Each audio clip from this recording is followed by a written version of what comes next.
왜 그렇겠어요? 어차피 관리회계는 결국 이런 얘기 아닌가요? 관리회계에서 여기 있을까? 자, 관리회계에서 얘기하자고 하는 것은 결국 우리가 그래프를 그리려면 독립변수가 있고 종속변수가 있어야 되거든요. 그러면 독립변수의 역할을 하는 것이 뭐냐라고 한다면 그냥 Q라고요. Q. S일 때도 얘기했지만 Q가 바로 독립변수의 역할을 하는 거고요. 그 다음에 여기에 역할을 하는 건 뭐냐면 이건 바로 이익이라고. 이익 이렇게.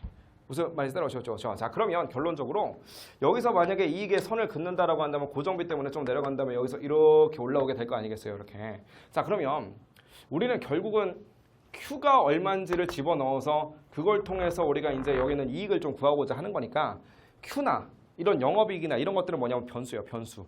변화도 되는 거라고 이렇게. 근데 얘네들은 이 축에서도 변하고 이 축에서도 변하지만 그러는 와중에 뭐는 가만히 있어야 돼요. 얘는 그냥 가만히 있어야, 이 선이 가만히 있어야만 이렇게 왔을 때 이게 어디에서 만나느냐, 또 여기까지 왔을 때는 이게 어디에서 만나느냐 이런 것들을 정할 거 아니겠어요. 한마디로 지금 여기 있는 이 선 자체는 그냥 픽스되어 있어야 되는 거라고 이렇게.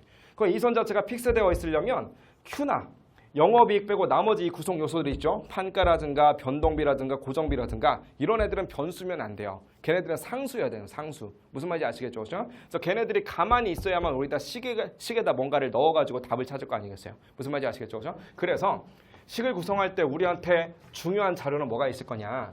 변동원가는요. 만약에 관리회계 시험 문제에서 변동원가인데 총액을 줬다. 그건 쓸모없는 자료인 거예요. 무슨 말인지 아시겠죠? 그렇죠? 왜냐하면 어차피 변동원가의 총액이라는 거는요. 10원일 수도 있고 20원일 수도 있고 30원일 수도 있고 40원일 수도 있어요. 그런 상황에서 우리가 식을 이용해가지고 뭔가 답을 찾아보래. 근데 그 식에 변동원가를 넣어야 될 자리가 있어요. 근데 이 중에서 뭘 넣으려고 그러면? 무슨 말인지 아시겠죠? 그렇죠? 그러니까 얘는 우리가 자료로서 써먹을 수 있는 자료가 아니라고요.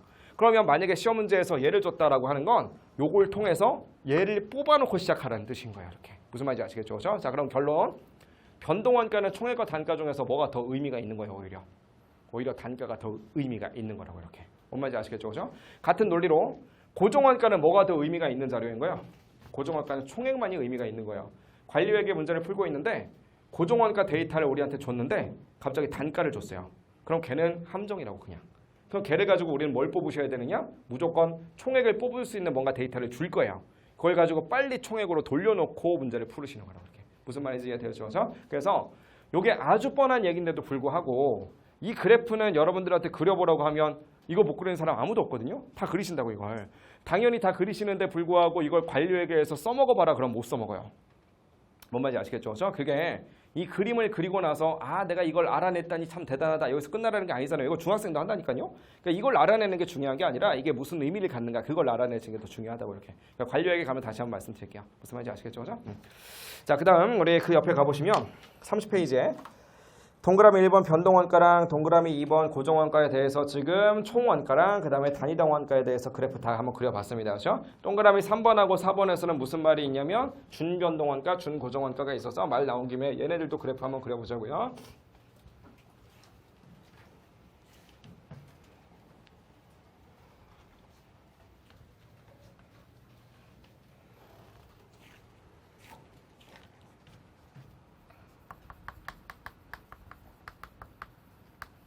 준변동원가나 준고정원가는 그 단위당 원가는 신경 안 써도 좋아요. 중요하지 않습니다. 총액만 그냥 따라갈 줄 아시면 되는데 총액을 한번 따라가 보면 이런 식이죠. 똑같이 가로축은 조업도고요. 그 다음에 세로축은 우리 원가 금액이다라고 이렇게 봤을 때 준변동원가라는 건 이런 거죠. 우리가 조업도가 빵이야.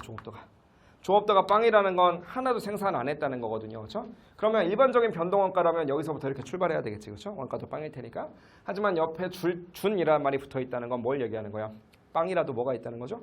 어느 정도 깔려 있다는 거죠. 이렇게 우리가 택시를 탔다. 택시를 타고 단 1m도 가지 않고 그냥 내렸다.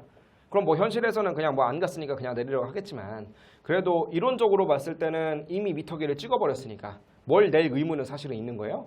기본 요금이라는 건 있는 거잖아요. 그렇죠? 그러니까 우리가 조업도가 0이다라고 할지라도 어느 정도 기본으로 깔려 있는 게 있는 경우가 있더라는 거죠. 그렇죠? 그래서 여기에서부터 이렇게 올라가게 되는 것 이걸 준변동원가라고 합니다. 항상 회계 기준을 배우는 것이 아니다 보니까 용어를 뭐라고 할 거냐라고 하는 건 출제자 마음이에요. 무슨 말인지 아시겠죠? 그렇죠? 별 이상한 말로 출제를 하는 경우가 덜어 있었어요. 그러니까 시험장에서 여러분들이 만약에 한 번도 교재에서 본 적이 없는 단어를 봤다라고 한다면 여러분들이 전혀 본 적 없는 새로운 이론을 냈을 거다라고 생각하지 마시고 여러분들이 알고 있는 어떤 이론인데 그걸 다르게 표현한 거다 이렇게 가시는 게 훨씬 더 확률이 높아요. 그래서 눈치를 좀 채셔야 되는데 이게 지금 준변동원가잖아요. 이 준변동원가를 뭐라고도 이제 시험에서는 부르냐면 잘 보세요.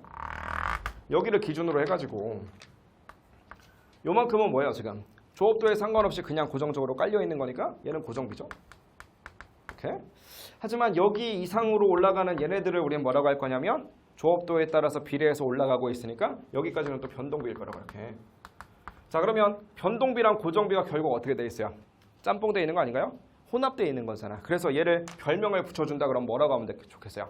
혼합원가 이렇게 부른다고 이렇게. 준변동원가는 시험 문제에서 혼합원가 이렇게 부르기도 해요. 혼합원가. 자, 준고정원가라는 것도 있는데 준고정원가라는 건 뭐냐면 이렇게 올라가자는 거죠. 고정원가니까 그냥 이렇게 픽스돼 있어요. 총액이 그냥 가만히 있을 거라고. 총액이 그냥 가만히 있는데 처음에 그냥 이렇게 가만히 있다가요. 일정한 수준이 딱 지나고 나잖아요. 그러면 뿅 올라가 이렇게. 이만큼으로 이렇게. 그러다가 또 가만히 있어 이렇게. 가만히 있다가 또 어떻게 되냐면 일정한 수준이 지나면 여기서 또 뿅 올라가 이렇게. 이렇게 가는 거. 이런 걸 준고정원가라고 해요. 그러니까 기계를 하나 빌려왔어요. 기계 하나 빌려왔으니까 임차료 내야 되는데 임차료야말로 대표적인 고정비 항목 중에 하나거든요. 그렇죠? 근데 이 기계에 대해서 임차료를 내는데 그 기계가 몇 개까지 만들 수 있는 기계냐면 100개까지만 만들 수 있대요.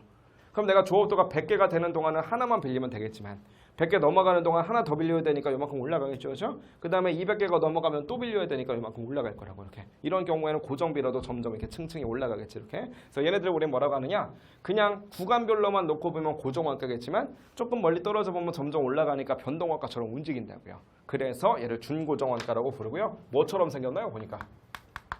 뭐처럼 생겼어요? 뭐처럼 생겼어요? 계단처럼 생겼잖아요. 그렇죠? 어렵나요? 자, 이거 뭐처럼 생겼어요? 자, 이거 뭐라고 하면 되겠어요? 이거 계단원가 이렇게 하시면 되겠네요. 그렇죠? 계단원가. 이게 시험에서 여러분 이거 뭔지 한번 맞춰보실래요? 옛날에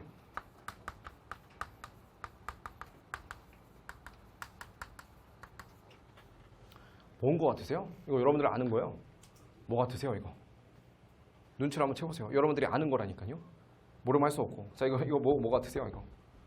이게 뭐냐면 힌트를 드리자면 보조부문 원가에서 나오는 거예요. 보조부문 원가 문제를 내고서 갑자기 이걸로 하래. 보조부문 원가 배부하는 거 뭔지 아시죠? 우리 세 가지 있잖아. 뭐 있었어요? 자, 직접 배부라는 게 있고 또 하나는 단계 배부법이 있고 마지막으로는 상호 배부법이라는 게 있다고요. 직접, 단계, 상호 이거 세 가지만 공부해서 갔는데 시험 문제에서 갑자기 계제식 배부법이라 이 계제식이 그래서 계제식 배부법 말해. 이거 뭐 어떻게 하라는 거야. 근데 눈치를 채는 사람이 있고 내가 안 배우는 뭔가가 있구나. 왜 이런 거 안 가르쳐줬어. 이렇게 하는 사람이 있다고요. 여기 뭐겠어요 이거. 계단식으로 하나씩 제끼라는 거예요.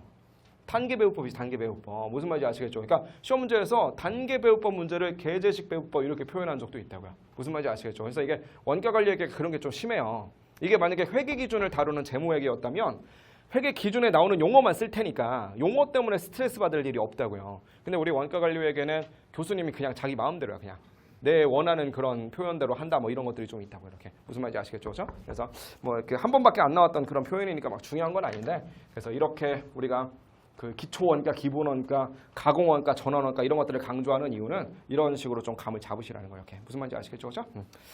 자, 그래서 준고정원가까지 우리 갔고요. 우리 좀만 쉬었다 와서 그 다음에 이제 의사결정과 관련된 분류 한번 해봅시다. 좀만 쉬었다 오시죠.